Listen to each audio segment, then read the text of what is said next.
Donald Trump veut accorder à l'ancien champion de boxe Mohamed Ali une grâce à titre posthume. Interrogé sur d'éventuelles grâces qu'il pourrait annoncer, le président américain Donald Trump a indiqué qu'il envisage d'accorder une grâce à titre posthume à Mohamed Ali. Je pense à Mohamed Ali, a dit M. Trump, sur la pelouse de la Maison-Blanche, juste avant de s'envoler pour le sommet du G7 au Canada.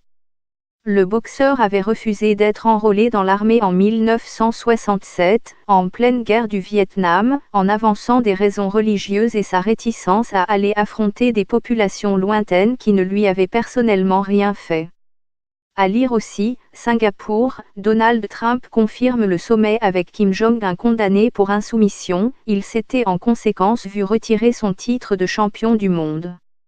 En 1971, la Cour suprême des États-Unis avait toutefois annulé cette condamnation.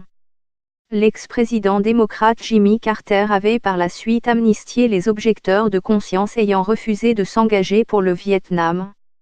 À lire aussi, l'actrice Stormy Daniels poursuit son offensive contre Donald Trump. Le geste de clémence de Donald Trump pourrait donc n'être que symbolique mais avec une certaine portée.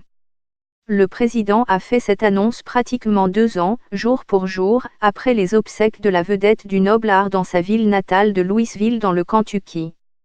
S'il venait à être gracié, Mohamed Ali ne sera pas le seul sportif à bénéficier de cette mesure. En mai, le locataire de la Maison-Blanche avait réhabilité à titre posthume un autre boxeur, Jack Johnson.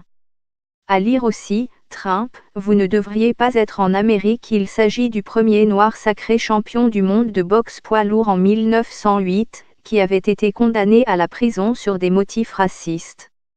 La grâce est un droit régalien que la Constitution des États-Unis confère à son président. Cette disposition a déjà permis à M. Trump de faire libérer, mercredi, Alice Johnson, une femme de 63 ans qui avait été condamnée à la perpétuité pour un délit de trafic de drogue. À lire aussi, les États-Unis se retirent de l'accord nucléaire iranien, une décision qui fait suite à une demande de la vedette de télé-réalité Kim Kardashian.